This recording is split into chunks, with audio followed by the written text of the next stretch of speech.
रहे हैं जहाँ उनको कोई दिक्कत नहीं है कि वो ना उनको कोई प्रॉब्लम नहीं है कि वो क्लास में 1 घंटा 2 घंटा पढ़ा नहीं पा रहे हैं।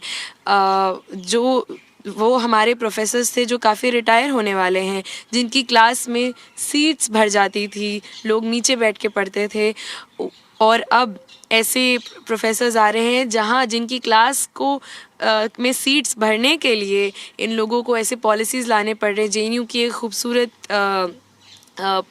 पॉलिसी थी कि आप कुछ कोर कोर्स के अलावा बाकी सेंटर्स में जो आपकी मर्ज़ी हो वो कोर्स ऑडिट या क्रेडिट कर सकते हैं, उसको ख़त्म किया जा रहा है ताकि ऐसे प्रोफेसर्स जिनमें स्टूडेंट्स को कोई इंटरेस्ट नहीं है, जिनसे स्टूडेंट्स को पढ़ने में कोई इंटरेस्ट नहीं, उनकी क्लास में स्टूडेंट्स रहें।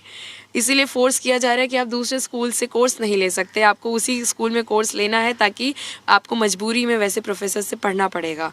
तो जेएनयू में जब भी कोई छात्र आता है, उनकी राजनीति को डिफीट कर कर यहाँ आता है और उसको पढ़ने के लिए आता है, और जब तक पढ़ते रहेंगे लोग, सोचते रहेंगे, सवाल उठाते रहेंगे, यहाँ पर लेफ़्ट की राजनीति उसी तरीके से हर साल हर यूनियन में ऐसे ही लोग आएंगे जो इनकी राजनीति, इनकी पॉलिसीज़, एनईपी, एफवाईयूपी, हेफा लोन मॉडल, उसके खिलाफ लड़ते रहेंगे। तो पर क्या गोपिका आपको लगता है कि अगर इस बार लेफ्ट का अलायंस ना होता, महागठबंधन नहीं होता, तो क्या इस बार सारी सीटें लेफ्ट को मिलती? क्योंकि पिछली बार जैसे एक सीट एबीवीपी की थी, तो क्या इस बार अलायंस के कारण ही है जो लेफ्ट आया है सारी सीटों पे? See, ABP claims every time that the left is working in an alliance, they are fighting in an alliance, but ABP is the single largest force. But that narrative should be defeated.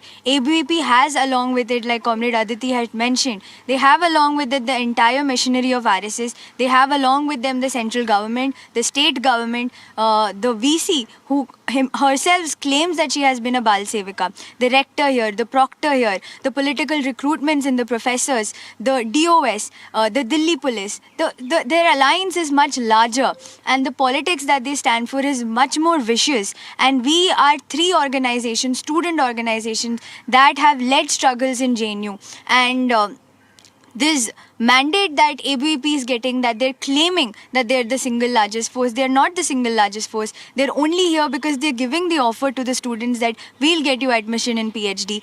Once they come to PhD, ABVP's claim is that we'll make you assistant professor in DU.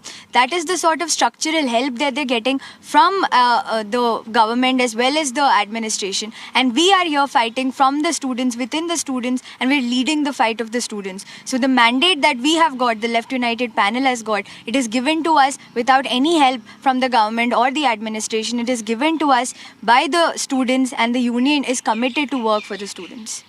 Thank you. Sunil, किन मुद्दों पे था जिस पे ये चुनाव टिका हुआ था, फिर जीता? ऐसे कौन से इशू है कि आप लोगों ने अपना